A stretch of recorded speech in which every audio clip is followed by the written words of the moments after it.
the united colours of Rajasthan.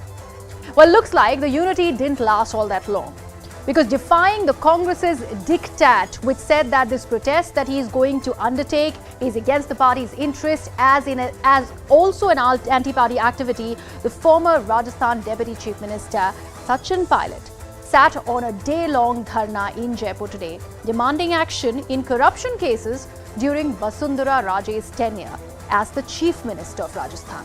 Now, today's protest, remember, follows Pilot's Sunday press conference where he had accused the Rajasthan Chief Minister Ashok Gehlot of colluding with Raje as the Chief Minister had failed to take any action against the latter in the graft cases.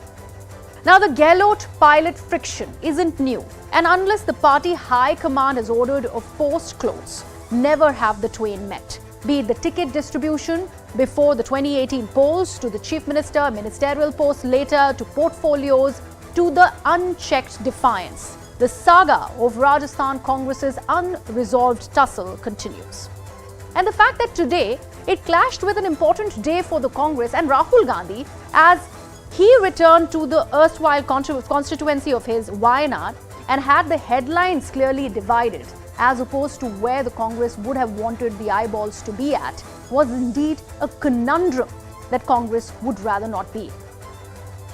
Now, sharing of that limelight later was interestingly avoided, with Sachin Pilot bringing curtains down on his past the moment the Rahul Gandhi arrival at Wayanad was announced. Now, whether it was Priyanka Gandhi and her phone call to Pilot that had something to do with it, with that on-cue move, we still have the jury out on that one.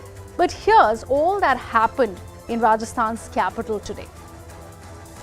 So, while on the hunger strike, Sachin Pilot slammed Ashok Gehlot government. Here's all that he's said. Now, Pilot alleged that the Chief Minister is hand in glove with the former Rajasthan Chief Minister and BJP leader, the then Chief Minister of Rajasthan, Vasundhara Raje. Pilot also claimed that Gehlot government is not taking any action against the BJP's Vasundhara Raje. He later also added that he was on this hunger strike against Gehlot government's inaction, and Pilot demanded action on the corruption cases against Vasundhara Raje. Meanwhile, while all this was happening, when this hunger strike was something that that Sachin Pilot was undertaking, what did Gehlot do? Well, he released a 10-minute long video as a part of the massive outreach program ahead of the assembly elections in Rajasthan. In that video, Gehlot is speaking about his government's welfare schemes. Sources also suggest that the timing of today's video was a deliberate way of saying that he will set his own agenda and not fall into Pilot's trap by responding to him. Now, let's now look at what is it that this battleground Rajasthan is really looking at. What is it that is the plan at play for both Sachin Pilot and Ashok Gehlot? If you look at Sachin Pilot, well, he is choosing to demonstrate strength, and this he is choosing to do by mobilizing maximum workers. On the other hand, Ashok Gehlot is trying to keep an eye on Pilot's hunger strike and responses that it is receiving. You can see the kind of response that it has received on ground, with maximum worker and cadre presence, all of them supporting and shouting, "I love you, Sachin Pilot." All of that was reported out of Jaipur today. What is the goal, the end goal that Sachin Pilot is looking at? Exert maximum pressure on the leadership to make him the chief ministerial face as far as the state of Rajasthan is concerned. Gehlot, on the other hand, is going to try to convince the party high command that Pilot is a traitor, something that he has worded earlier also in the past. The fallout of all of these actions, what can that be? If the demands of Sachin Pilot is not met, then he may consider leaving the Congress. Another young face, an exodus from the Congress party, that could be a big worry for the Congress if at all this happens. On the other hand, Pilot's rebellion may affect party's Gurjar vote share, which is commanded by Ashok Gehlot. So all of that is something that we are putting together for you. Now, this is something that happened while Sachin Pilot was on that hunger strike. When he began that hunger strike, there was a sort of a diktat that was given to him, and this came from Rajasthan Congress in charge, Jinder Singh Randhawa, and he had also warned Sachin Pilot before he undertook that hunger strike against the Gehlot government, and here's what it said. Now, this fast by Sachin Pilot is an anti-party activity. Like I mentioned earlier, This was branded as anti-party, and it also said that any issues can be discussed within the party forums. They also further went on to assert that such issues shouldn't be discussed in media or in the public glare. Sachin Pilot also never discussed these issues with me. That's what Mr. Randhawa said. And he also appealed for a calm dialogue, and he also said that Pilot is Congress's asset. So the question we are asking today, that Sachin Pilot is on this hunger strike. He's of course called it off after the day-long hunger strike. But is this Pilot-Gehlot feud going to cost the Congress party another state, that is Rajasthan?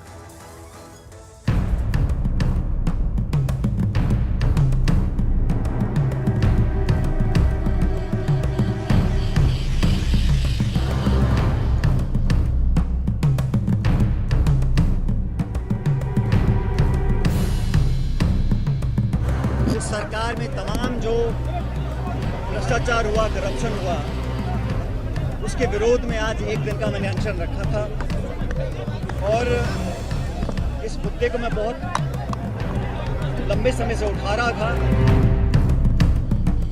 इसके बारे में हमने राजस्थान के जो प्रभारी महासचिव हैं उनसे कहा है, राजस्थान का प्रश्न राजस्थान के प्रभारी महासचिव से पूछेंगे तो सही रहेगा।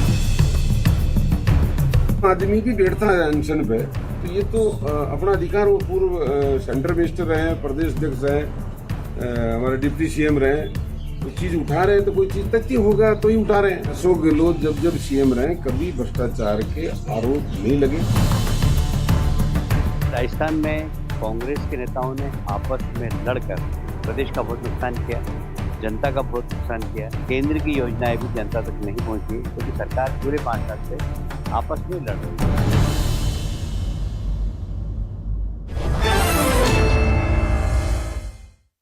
Joining me on the broadcast this evening, Shazia Ilmi of the BJP, Rashid Kidwai, who's an author and senior journalist. Also, another senior journalist, Sabah Naqvi, is joining us. And Arun Anand, who's the consulting editor of First Post, is with us. Now, since Congress party has refused to come to the debate, we have Rashid Kidwai. Rashid, I would begin with asking you, is this a tirade against corruption as is being claimed by Sachin Pilot, or an assertion that make me the Chief Minister of Rajasthan? Well, I think the tussle in Rajasthan, the internal tussle in Congress in Rajasthan is reaching its climax. This is a kind of final act that is coming. Repeatedly, the Congress High Command gave certain assurances to Sachin Pilot that have not been fulfilled. The Congress High Command, it seems, is not in a position to assert itself. But Pilot's grudge is not so much against Ashok Gehlot, because he and Ashok Gehlot never got along. Pilot seems to be revolting against the Congress leadership. Okay. The leadership consists of two kind of pillars. One is of course the established leadership, that is Mallikarjun Kharge, who's maintaining silence, though he's a Congress president. He has been the AICC observer for Rajasthan. And the other, the three Gandhis. One of them, as you were saying, that Priyanka Gandhi has spoken, but spoken to what effect? I think in the time to come we will get to know. Okay. Well, it did look like it was pretty much in sync, Rashid, because the moment the Gandhis arrived in Wayanad is when Sachin Pilot got up from his past.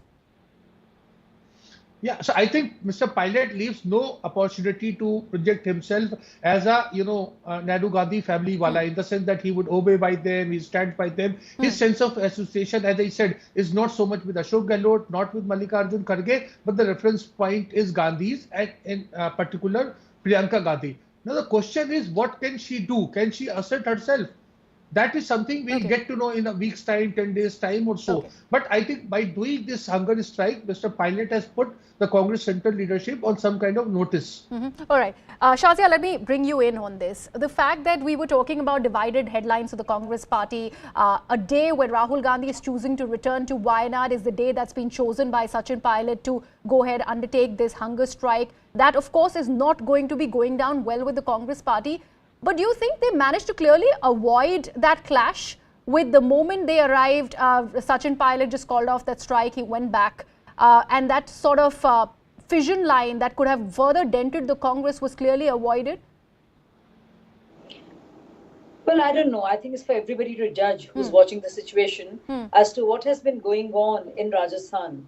and not just now, as this is really the inflection point because we have the elections around the corner.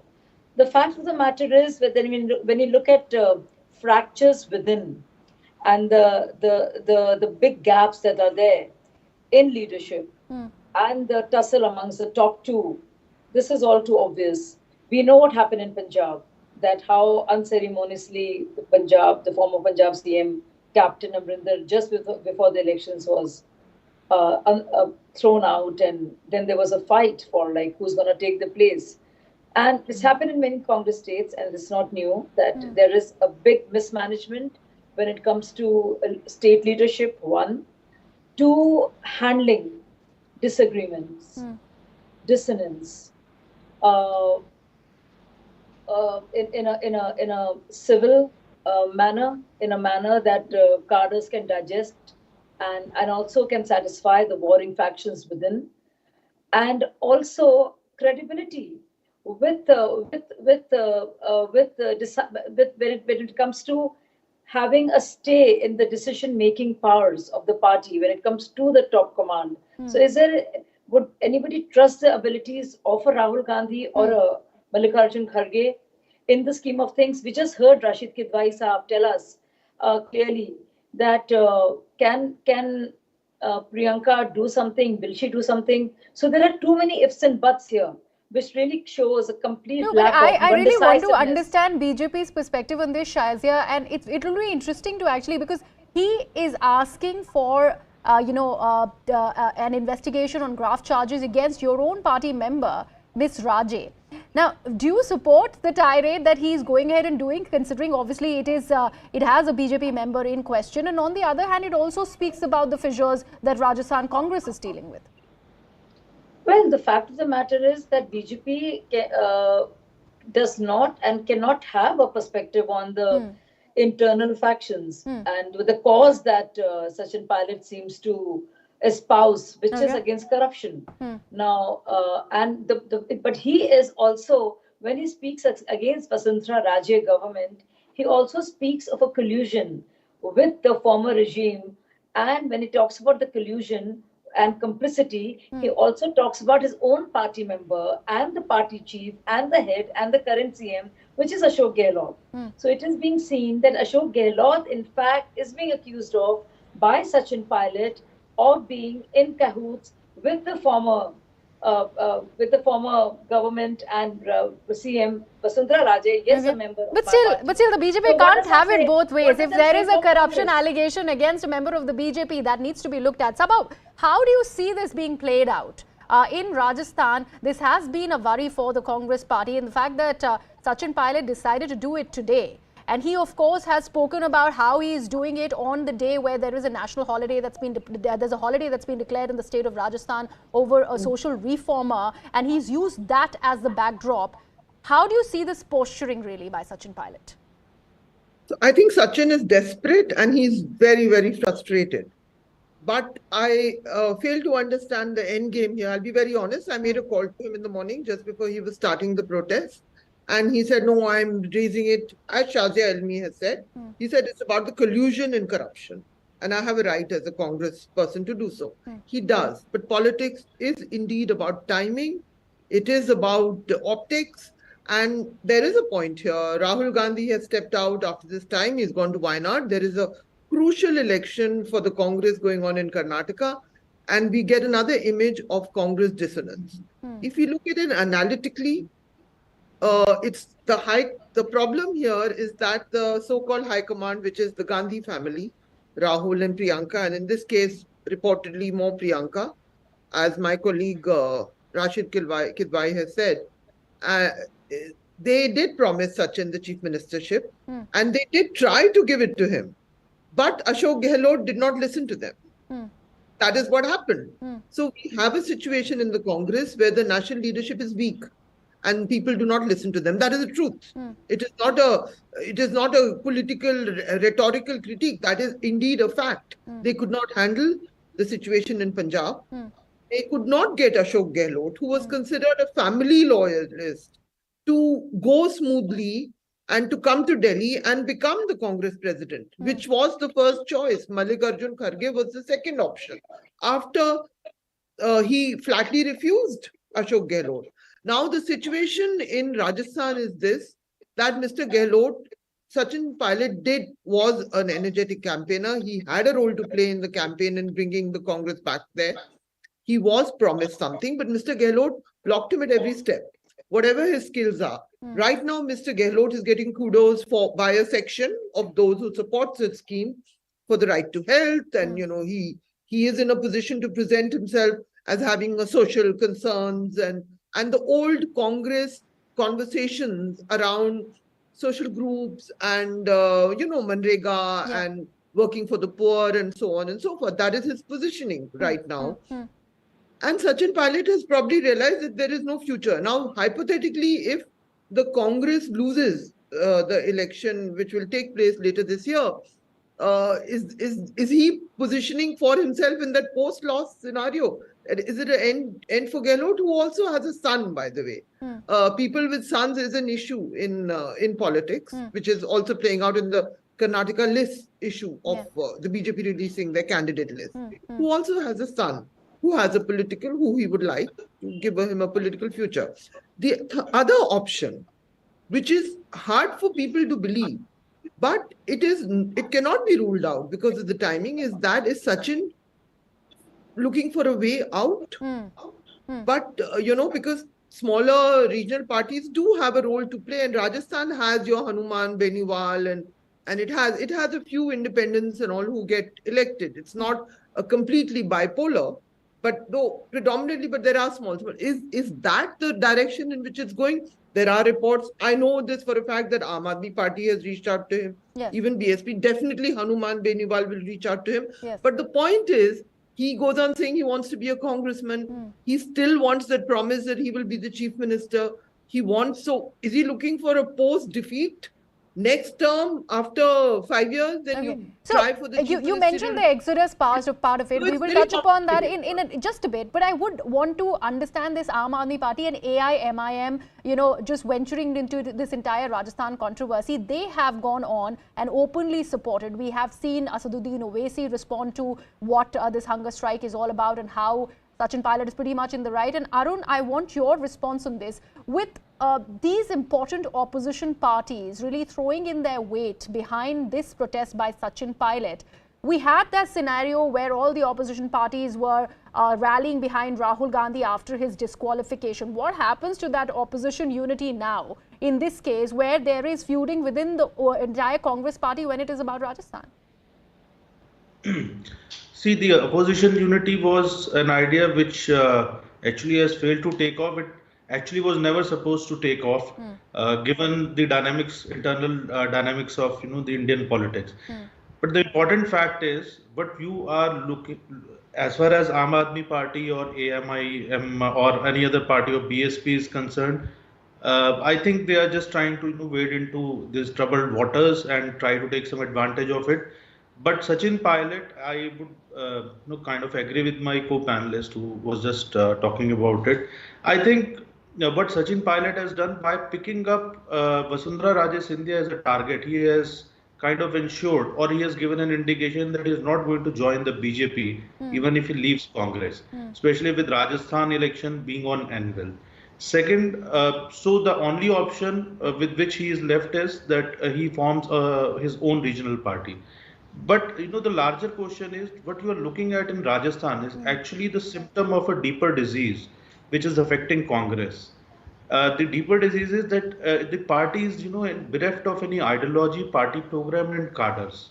That is why the central leadership is becoming very weak, especially when you have to sit in a position for too long. So this is what happens when you are bereft of any ideology. And I think this is a lesson which all the political parties need to learn, that you cannot always be absolutely 100% election oriented. You have to be an ideology driven party. This happened with socialists and Loyites in 60s and 70s also. This is happening with Congress right now. So what you are looking at is unfolding of the consequences of losing the ideological moorings of a party. Okay, Rashid, I'd bring you in over here. Sabha mentioned that point about the exodus. If we actually talk about it and look at it seriously, in order to appease the old guard, in this case, Mr. Gehlot, is the Congress party really losing out on its young leaders? We've already seen Scindia going on to the BJP. Now it is time. There are already talks of whether Sachin Pilot is going to be remaining in the Congress party or is going to see differently. That question is now plaguing the party. Can the Congress really afford it? Look, you see, the dissent is very much part and parcel of politics. You look at BJP in Karnataka, you look at BJP in Uttar Pradesh, but they know how to, deal with such crisis. And they have handled it. They changed the chief minister of Karnataka. They did some kind of political surgery before the assembly elections in Uttar Pradesh, and they've been very successful. So that's where the quality of leadership comes in, and that's where I think the Gandhis are lacking that. They are not very decisive. They are just doing, they say that they're giving homeopathy treatment when surgery is required. So over 50 leaders I have counted since 2014, 50 leaders of consequences have left. Now, in Pilot's case, the only redeeming feature from the Congress point of view is that he is not looking for life outside the Congress at this point of time. All these things about Aam Aadmi Party and regional party and all is kite flying. He wants to be the state Congress president. He knows that, he can't, Gehlot cannot be, logistically cannot be dislodged at this point of time. He wants to be PCC chief so that he has a say in the ticket distribution, in the assembly election that Arun is talking about is going to take place in November 2023. Whether the Congress can concede that kind of space to him, whether they can strike, I think, because Vasundhara, I again repeat, Vasundhara is a pretext. Gehlot is a target. So what he's saying about Vasundhara ji is just a, eyewash. He is actually targeting Ashok Gehlot, and he wants to force central leadership's hands to decide and make him the state Congress president at least. So has he managed to cloak it well? My question to you, Sabab, the point that Rashid is making, I'd want you to take on from that very point. Has he managed to cloak it well? Of course, the ambition is the chief ministerialship of Rajasthan, but clearly, like you mentioned, he's desperate. Do you see that happening? Do you see the arm twisting really working with the Congress in the long run, considering his equation with the Gandhis? I actually don't, because the timing is all wrong. And, when, there's a saying that when he's had too many, I like Sachin, everybody likes Sachin, a lot of the Delhi media, he's works hard, his ambitions are very valid, he has every right. But the catch is that when you carry on making such scenes in public life, then in the long term, does it work for you? So I have those doubts. I don't think that in an election year, look, the Congress has such few states. And the one thing about Mr. Gehlot, which is, I must tell you, is that when even though he annoyed the family last year when he refused to step aside smoothly for Sachin, he lays it out for the, when Rahul or Priyanka and all have to go somewhere. Jaipur gets lit up with all these posters and all so on and so forth. So I don't see them. Plus, I think my fellow panelists from First Post made a point about ideology. I, in fact, think the Congress is trying to project an ideology. We can disagree with it. And I think a lot of the schemes that Gehlot is talking about play into that ideology. The ideology that they believe worked for them was the ideology of UPA 1, the first term ideology, when they had schemes like Manrega, right to food, so on and so forth. And the right to health, you may disagree with it. There's a middle class skepticism about such things, but they are trying. Gehlot is. So, in fact, Gehlot is showing the ideological face right now. Okay. So Sachin, with all his strengths and all, it is a story of personal ambition right now. It is bad timing for the Congress because the Karnataka election is absolutely crucial, So right now, so I don't think that they will, maybe some bargaining can be struck because it would be a mistake for them to lose Sachin. It's interesting that you say that, Sabha, because we just heard Sachin Pilot respond to the media men who were assembled at his protest site, and he did mention how the Congress stands for zero tolerance. We are going into elections in another 6 months. It cannot be a party that chooses to to know about corruption and not having to do anything about it. Don't you think all of those statements are going to be cutting any ice with the voters or with the top brass? Is it not really in line with the party as opposed to what Mr. Gehlot is really doing? But you think about it, he is saying that the chief minister of the party in power is as corrupt as the former chief minister. So there is a problem, no? By targeting Gehlot openly, not even surreptitiously. He's undermining the person with whom they'll go into the next election. Okay. So he has created a problem there. All right, So Shazia, let me bring you in here. We were talking about how there is, of course, there is a lot of clout that Sachin Pilot commands in Rajasthan. He is desperate. I'm again using the words that Sabha used.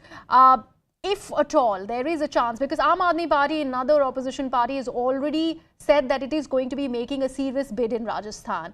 If the opportunity so arises, will the BJP be open to welcoming Sachin Pilot into its fold?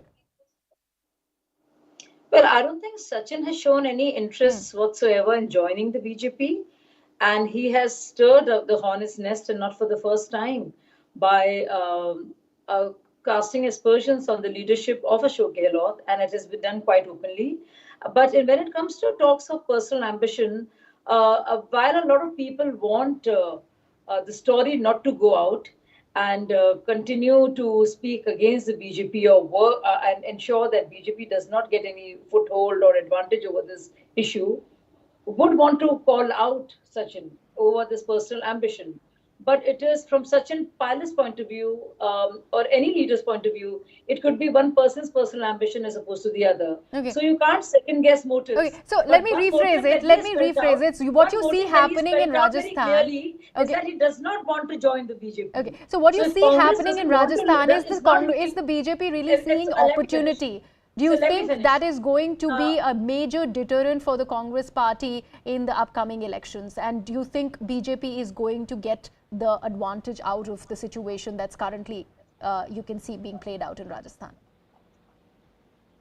Well, this cannot be the only reason why BJP, I see, having a clear advantage in Rajasthan. Because the fight that is all out for everybody to see has been there. Yeah. Whether it's in a overt manner now or a covert manner, and in many times earlier, explicitly so out in the open. So you can't, if you can't hide all the dirt under the carpet, right? It is going to stink sooner or later. So if you hide it for some time, there would be stench. But now the carpet is being pulled over and people can see it. So that is the only difference. And personal ambition of Sachin is being compared with the personal ambition of Ashok Gehlot. So one cancels the other. And nobody is so holy in any party, either engaging in it or commenting on it to second guess. Arun, last question before I wrap up the debate to you. Do you think, had this particular event with Sachin Pilot going into a hunger strike not clashed with Rahul Gandhi's visit to Wayanad, it possibly would have been accommodated by the political party in any which way? No, I don't think so. I think much water has flown, in the rivers of Rajasthan. After, the earlier feud between Ashok Gehlot and Sachin Pilot, it came out in open. The most significant thing is actually what Rashid Kidwai was saying. It's a direct attack on the Congress central leadership, because the Congress central leadership has specifically picked up the issue of corruption to target the BJP. And on that issue, Sachin Pilot is actually targeting basically the Congress leadership, that their own chief minister, who is a handpicked chief minister backed by Rahul Gandhi, and he is not able to deal with the corruption issue. So this is it's a very embarrassing thing for Congress leadership. So I would say I don't think that this is going to settle down very soon. And I guess, BJP is definitely going to get more advantage out of it. It's an advantage which BJP has not tried for, but it is going to anyway be all right. It's interesting that you say that, Arun. And with that, I'd like to wrap up this particular debate. We have, of course, been talking about what ails the Congress party. I'd like to thank all my panelists for joining us this evening. Now let's talk about what ails the BJP. And this time we are talking about the state that goes into elections, that is Karnataka. So, Vasundhara Raje, the current Chief Minister of Karnataka, has just made a big announcement. The ticket time bomb is ticking, and Chief Minister Bomai has said that BJP's list of candidates would be released in 2 phases, and the first list of candidates will be announced very, very soon. Now, Basavaraj Bomai, B.S. Yadurappa and also the state president Nanal Kumar Khatil were all part of the BJP CEC meet, which was chaired by the Prime Minister himself to finalize a list of candidates. The former Karnataka minister K.S. Ishwarappa has also now decided to retire from electoral politics. That was a kind of a blow that came out of Karnataka today. He wrote to the BJP president J.P. Nadda and asked him that he is not going, or he should not be considered for any of the seats in the upcoming elections. The sources also suggest that he is in fact now seeking a ticket for his son from Shivamogga city. The Congress party, who's already released 2 lists of candidates, took a jibe at the Saffron party and said that instead of announcing tickets, BJP's wickets are falling. Now, before we get down further into what is really happening in the state of Karnataka right ahead of polls, let's decode as to what really led to the delay in BJP announcing its first list. Remember, the list is not yet out. The information is that according to BJP sources, we have got to know about a pushback from 4 to 5 time MLAs to move out of their safe seats. So that is one worry for the BJP. The other thing that we are getting to know is that V. Somanna is very reluctant to contest against Siddaramaiah from Varuna. That has not yet been decided by the Congress, but that is at least the word that Siddaramaiah is going to be contesting out of Varuna as well. Now, we also have got to know that BJP is looking at certain negative reports in 40 constituencies with sitting MLAs, and that's something where it is looking at changing the people fighting from that seat. B.S. Yadurappa is also pushing for the first list of winnable candidates is what we are also looking at. We also know how B.S. Yadurappa, even before the final decision of the list really came out, went back to Bengaluru, and how there were several MLAs who were protesting at his residence because they worry that they would be removed from their existing seats. So that is what we are learning, that B.S. Yadurappa is firm on his demand for certain seats and wouldn't soften down. That is a big worry for the BJP. The other thing that we know are that sitting ministers are seeking ticket for family members. We just mentioned one of them with K.S. Ishwarappa wanting his son to contest from Shivamogga city. Now, we also are getting to know that accommodating JDS and Congress MLAs who've jumped ship is something that the BJP has to consider, and that of course is going to lead to a lot of infighting within the BJP, and that is what is delaying the release of the first list of candidates. Meanwhile, if we take a look at the Congress party, Congress has already released 2 lists of candidates. As of today, they have announced the names of 166 candidates, and the names of 58 candidates are yet to be announced. So what is really the Congress's caste matrix according to the names which have already been announced? Now, 41 seats have been given to the Lingayat candidates by the Congress. Vokalika candidates are on 35 of those seats. 12 seats each have been reserved for the SC Right and the Valmiki candidates. 11 seats have been given to Muslim candidates, and 8 of those seats have been given to Kuruba candidates. And 7 seats each have been reserved for the SC Left and the Ediga community, and also the Brahmin candidates are on 5 of those seats. So that is the caste arithmetic that the Congress party is working on as far as the state is concerned. Let's now take a look at Karnataka in general, the big poll issues in the state. The first one, of course, is the big allegation against the Basavaraj Bomai government, and that is of corruption. The 40% commission sarkar, the pay CM campaigns against the BJP, all of that is plaguing the BJP. Remember, this is one state that has always seen successive governments. Anti-incumbency is something that the BJP is looking at. Crumbling infrastructure. Time and again, we have brought the issues from Karnataka of the rising pothole deaths, waterlogging in Bengaluru, the IT capital of India. All of that is something that the administration needs to work upon, and something that has been a recurring issue and nothing seems to have been done about it. Quota wars. Muslim quota has been scrapped by the BJP, and that also is going to end up plaguing the political party because that has happened right ahead of elections. Banjaras want more reservation. That is also a major worry for the BJP. Another problem is the communal flashpoints that have been stoking tensions Whether it is the hijab or the halal, azan, Eidgah issues, all of that have been a major political point also, and something that has plagued the politics of Karnataka and also caused a lot of violence. The other major issue is the Tipu versus Savarkar narrative that has been used to pit one community against the other. So these are the top issues that we are looking at when the state goes ahead for elections, and something that both the BJP and the Congress and also the JDS are going to be looking at. Now, if we look at the BJP ticket tussle delay, whether it is due diligence or whether there's something that is really irking the party, that is the question that we are today asking. Let's take a look at the debate as we open it.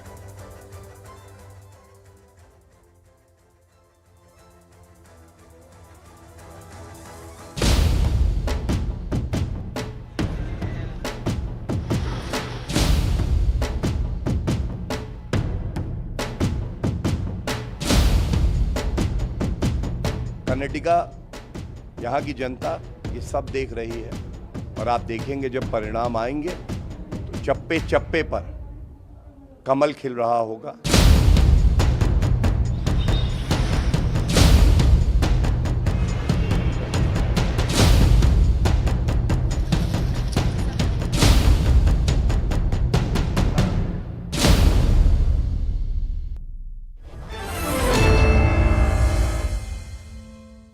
Prashant GS of the BJP and Sanket Yanagi of the Congress party are with us on the broadcast. We would very soon also have a member of the JDS join us. But before we do that, let me actually ask the direct question to you, Prashant. Where's the list? Griha, the Chief Minister has just addressed the press some time ago. He's also mentioned that the list will be announced very soon. It can happen any time. It can happen today evening, tonight, or probably tomorrow also. But the list is getting finalized and it will happen very soon, which is what the CM has gone on record and said that. So I also stand by that statement of the Chief Minister.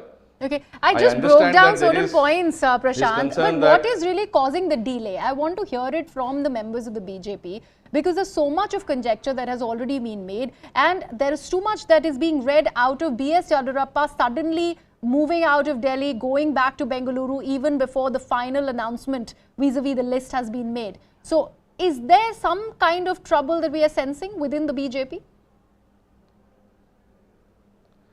See, not really. There's no trouble. See, B.S. Yadurappa ji is one of the tallest leaders of our state and probably of our country. And he has probably given his inputs. He's also on the parliamentary board. He's given his inputs. He also camped in Delhi for a couple of days. And the party high command, I'm sure, would have taken his inputs. And then probably he's returned to Bangalore. And anyway, he had already made his intention clear that he is retiring from electoral politics and is not contesting. So there's no question of Yadurappa ji being defiant or not being satisfied. He's given his inputs, and I'm sure the parliamentary board and the high command would take appropriate decisions in the interest of the party. And I'm sure that the list which will come out very soon will have the list of all the winning candidates, which will ensure that BJP will storm back to power with at least 140 or 150 seats. We are very confident about it. Okay. There are no two ways about it. All right, Sanket, let me bring you in here. Let's first begin by asking the caste arithmetic that Congress really looked at before announcing the two lists that is already out when it is about the Congress in the state of Karnataka, the other candidates that it's looking at, because we have seen a lot of demand for certain seats by certain candidates. There have been the KPCC offices that have been stormed by the Karnataka Congress party workers and also leaders. So is there a problem when it is about that announcement, the final list announcement in the Congress? There is no dispute or disinformation as is claimed by other political parties as such. So we have been clear, we have been very confident, there is no factionism in the party, and so we have announced the two lists without any dispute or without any dispute between the camps has been released already by the opposition. But there has been no dispute, and we are very clear of winning, and there is no conflict as such, and the confidence level is too high. And we have tested already the pulse of the people. Pulse of the people says that they want to vote against the BJP and they want to vote out the BJP from South India this time. And that is how BJP is struggling to even announce a single list. Okay. Prashant wants to come in already. Okay. Yes, Prashant. Yes. See, the delay in announcing the seats does not mean people are voting for Congress. On the ground, we know that we are winning and we are only wanting to get our seat matrix right. We have no factions in our party unlike Congress. You have the Siddaramaiah faction, DK Shivakumar faction, MB Patil faction, Kharge faction, Parameshwara faction, and God knows how many other factions are there. Therefore, with such infighting, you also looked at the statements what DK Shivakumar made the other day, saying that he is willing to work under Kharge if Kharge becomes CM. No doubt, he may be willing to work under Kharge if Kharge becomes a CM, but on the ground they are forgetting that Congress will never come back to power now, and it's BJP who is going to storm the fortress, I would again say, and form the government with brutal majority. So therefore, Congress Prashant, what so we many see factions. being played out outside Mr. Yadurappa's residence were a very disgruntled lot from the BJP. They in fact worried that they are going to be taken, their seats that they are fighting from are going to be taken away from them. They in fact were seen requesting B.S. Yadurappa to actually go ahead and convey that to the party high command. So of course that will spell some sort of trouble for the BJP there. See, not really, because see, in the last month itself, Yadurappa had made it very clear that 4 or 5 or maybe 6 seats, there would be changes, because in any election, I don't think any party would repeat 100% of its candidates in the next election. There are bound to be changes, and in the interest of the party would take the best call. And winnability being one of the major factors, and considering the other matrix that we have to consider, all the caste equations have to be considered. We have to ensure that social justice is done to all the communities, and therefore our list is taking a little longer. See, there may be some small dissatisfaction among people who are missing out the tickets, but definitely in the interest of the party, I don't think anybody would rebel against the party, and everybody would stand by the party and campaign for the victory of BJP. Okay. Prashant, hold your thoughts there. Let me actually Unlike in Congress, we don't have factions. Okay, Sanket, let's actually address the elephant in the room. Talk about the Varuna seat. That is still, up for grabs. Whether it is going to go to Siddaramaiah, what is the word on that? Because obviously his supporters want him to contest out of Varuna. So let us understand one thing. Siddaramaiah is one of the top secular leader of the state. He has been invited from every constituency, and for every constituency, we're welcoming it with warm hands. But the question is not that. We have to give him only one ticket. We can't give him 10 or 20 tickets. And in the meantime, the convenience of Mr. Siddaramaiah, because of the age factor, because of his availability to the constituency, because of his workload and the responsibilities which he would be having after the election is over. So we have to see and we have to accommodate him in a place which is suitable for him, and as much as to the constituency and the people of the constituency. We can't take random decisions. And there has been a demand for him to Varuna seat as much as to other seats, other constituencies. But ultimately, the priority of the party, priority of Mr. Siddaramaiah, priority of the people of the constituency, and the convenience at all, everything matters. Okay. And we would take a call on that, which is convenient and suitable for everyone. Griha, it is no longer about convenience. Siddaramaiah doesn't have a safe seat. It is not about people. Let me take this opportunity to bring in T.R. Prasad Gowda, who has just joined us from the JDS on the broadcast. Prashant, you wanted to counter to the point that Sanket was making. But before you do that, I'd also like to add a question to this. Clearly, there is a lot of problems when it comes to that particular seat, because we also are getting to know that the seat that has been assigned to the BJP candidate when it comes to Varuna, he in fact is not willing to fight Mr. Siddaramaiah from that seat. How true are these reports and rumors? See, firstly, addressing the concern of the Congress spokesperson saying that we have to accommodate Siddaramaiah somewhere, it indicates that they are losing on the ground. Siddaramaiah last time also lost by huge margin in Chamundeshwari and he scraped through in Bajamai with about 1600 votes. For a sitting CM to scrape through in one seat by 1600 votes and lose another by a huge margin is unbecoming of a mass leader, as Sanket puts it across. Nevertheless, be that as it may, now why are other constituency people calling Siddaramaiah? Siddaramaiah doesn't have a constituency. He is doing the flip-flop on Kolar, Varuna, Badami, other constituencies. Therefore, he knows that on the ground he cannot win because his own party people would ensure that he loses, because people remember what he did to Parameshwarji in 2013 when he ensured that Parameshwarji lost from his Kottagiri seat. So people have not forgotten that. Therefore, Siddaramaiah is wary of his own party men ensuring that he loses. That is on one part. And on the other part, our party has not still released the list. Talks are going on as to who has to be fielded against Siddaramaiah, because our motive is very clear that to ensure that Siddaramaiah ji has to be defeated. Therefore, probably we will want to pit the strongest of our candidates against Siddaramaiah to ensure that we give a very tight run for his money and ensure that he loses the seat. Sanket, Therefore, why is he discussions hell are bent on, on fighting and from list will be out Kolar? very Because soon. Congress, if we go back into history, has not won from Kolar. So why this nagging need of Siddaramaiah demanding that he contest from Kolar as well? It is because of the demand of the people. Which is why. 1 minute, please. You please don't intervene. Prashant, the question is for Sanket. Yes, Sanket. Please maintain some decorum. We are in a Go debate. ahead. Please go ahead. Firstly, he is Okay, a go on, Sanket. He is No discourse, invited go on. by every constituency. Whichever is suitable to him, wherever he feels comfortable, he always opts. It is ultimately his prerogative to opt for a particular constituency. But ultimately, it is the party which has to take a decision which is suitable to him, which is suitable to the constituency, which is suitable to the party. Every aspect has to be considered by the party. Okay. That is another aspect of it. All right. And about the contentions which my friend has raised from the BJP, as if he is a representative of the Congress or the faction of the Congress, which he is pointing out. It is unbecoming of the debate, part of a debate. But I would only say, whatever, assuming for a moment, according to them, there are differences. No difference has erupted so far during the publication or announcement of the two lists. Okay. And no factionism has come out. So in the sense, whatever has been the rumor so far, which was erupted because of the BJP and some section of the media, which has been sponsored by the BJP, has no value at all. It is baseless. Okay.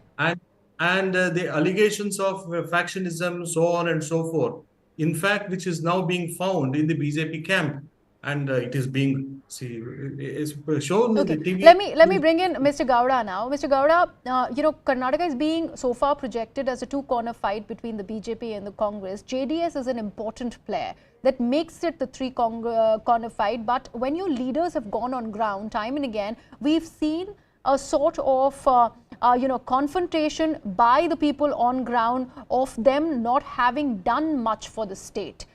How do you see JDS really faring in these elections once all of this is coming about right ahead of elections? Madam, as a matter of fact, this 2023 elections, we are confident. We are confident that our former Chief Minister Kumaraswamy will going to get rule this state of Karnataka by winning simple majority, because of the fact that I'm not telling just like that. We have our manifesto attracted by all 6.5 crores people of Karnataka, like the manifesto and the way he present when he was Chief Minister of this state, he have waived up the... Let me also ask you on that, Mr. Gowda. What do you think is causing the delay with BJP not releasing yet the first list of candidates from Karnataka? Where do you think there is a problem that is going on? Very good question you have posed me, because they are not confident their MLAs not going to win these elections, because of the fact that these MLAs, this government have not done anything for the state of Karnataka except they make money. The money. They are come in. State of Karnataka all these years during their rule of. All right. Prashant, you want to come in? There have been a lot of turncoats that have come into the BJP from the JDS and Congress. While that could have benefited the party, is turning out to be a big worry for the BJP because the party doesn't know where to accommodate them. All of that is much talked about. And that is what is the big conjecture, is that what is causing the delay when it comes to the release of the list. So this is a sort of worry that the BJP really needs to handle first before they actually decide on putting anything to paper. Prashant. Not really, Gruha. If you look at it from the point of view of what JDS was talking about, it's a family-owned party, and only dynasty politics runs in JDS. And the brothers are out there in the open fighting for the ticket for Revan is fighting for his spouse's ticket, and He's also making sure I'll that come to you, he Mr. doesn't Gowda. Let contest him if his wife complete. is not given a ticket. So it's more of a dining table or kitchen politics which is going on in JDS. So we need not give really too much credence to what JDS is talking about. So what would you Coming say back to what Mr. BJP Ishwarappa's believes in- resignation then? What would you say to his resignation? You are talking about tickets being given to, he in fact was demanding a ticket to be given to his son. What is happening on that account? Because if at all there is going to be a grouse that Ishwarappa holds, let me finish, Prashant. Yes, if go ahead, there is answer going that. to be a grouse that he holds, it is going to impact the people who follow him. But Ishwarappa, let me answer that. Yes. Ishwarappa ji on his own volition has written to JP Nadda ji saying that please don't consider me for electoral politics this time, and that is very But happy that's what that I'm he has asking you. served What the led to it? state and the party What for more than led 40 to it? years. But Prashant, what led to it? That's the big question. Because earlier he had refused to be a part of two of the elections, two of the meetings by the BJP. BJP is a party with difference. See, BJP is a party with difference, and we also know that people are voluntarily willing to give up their seats to ensure that the party would do well in the long run also. Okay. And Ishwarappa is also on the wrong side of 70. Sanket, you want so to make a point. he has Sanket. realized that yes, probably it's time to give youngsters a chance. All right. Sanket? There are many more dissidents are going to come out of the electoral politics because they are not confident, they are not going to win the elections. Okay. All right. And this time BJP. Okay. Sanket. All right, Mr. Gowda, got your point. Yes, Sanket. Quickly make your point because I need to wrap this. BJP is no longer a party of difference. It is a party of difference of opinions among themselves. Okay. And no longer it is a party which is claiming for as a nationalist party. It is neither nationalist nor a rationalist. It is a communal party. It has been proved in Karnataka, so it is being thrown out by the people of Karnataka. BJP is being pushed to the corners. No, it's irony that JDS is talking about nationalist. Yadiyurappa has already explained himself as to how he suffered while giving the resignation. And ultimately, that all will not leave the BJP just like that, and it is going to be evaporated from South India. And no way. Prashant, the Yadiyurappa question is something that is still unanswered. On the one hand, you'd have a Shivamogga airport that the party high command is wanting to name after Mr. Yadiyurappa to honor the leader. At the other hand, we hear of reports that he is standing strong on certain demands that he doesn't want to go back on when it is about elections in the state. Do you think that is going to be the big worry for the BJP? I'm repeating this question because that's something that is coming to fore time and again. Otherwise, you would not have had supporters who would have rather gone to Yadiyurappa rather than going to the Chief Minister of the state, assemble outside his house, asking for him to save their seats. Prashant. As I mentioned in the beginning of the show itself, Yadiyurappa ji is one of the tallest leaders of our state and the country now because he's also on the parliamentary board, and it is natural for the ticket aspirants to reach out to Yadiyurappa ji, who's been a very tall leader and has built a party from scratch in Karnataka. So it's natural for all the aspirants and sitting MLAs or ministers to approach Yadiyurappa ji to put forth their point of view wasn't and to natural, ensure that Prashant. he You're puts in a trying good to word. normalize everything, but clearly there was something amiss. Otherwise, so many leaders would not have assembled outside his house asking for him to save their seats. No, Groha, see, it's a figment of imagination that there's a lot of dissent brewing in the party here. It's nothing like that. All right. It's a natural process when the seats are getting announced that in our internal democracy in the party, we had made sure that for each seat, 2 names were sent to the High Command, including the seat where the CM is wanting to contest. So it's not a case that every seat was reserved for only one person. Each seat had more than one name. There's so many conjectures around BJP's first list of candidates. I'd like to end the debate over here because I'm really short on time. Thank you so much for joining us on the broadcast. That entire conjecture is only going to end once that first list is out. What really is plaguing the party? Why is the list not coming out? What is it that they are deliberating upon? All of those questions are going to be answered once that is out. With that, it's a wrap on the broadcast. Thank you so much for watching.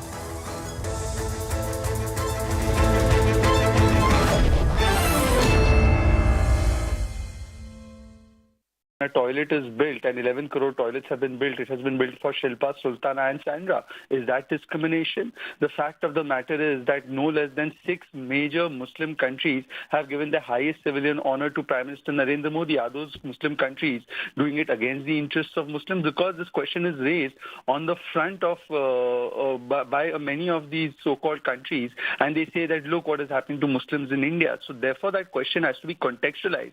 That look at the situation of Muslims in other countries, including Pakistan, including say Sudan, including Iraq, Iran, and look at the position of Muslims in India. And therefore that comparison has to be made. Now addressing Mr. Majid Memon's question, these days Mr. Majid Memon is in TMC. Previously he was in NCP, which is an ally of the Congress. The Congress party has still, from starting of Lok Sabha to right now, has given only 5% or 6% representation to Muslims, and that to one particular community amongst the Muslims, not to the Paswandas. The population of Muslims is 14%. Why haven't they given it to commensurate to their population? Union Finance Minister Nirmala Sitharaman, currently on an official visit to United States, has made a stern remark against Western perceptions against India.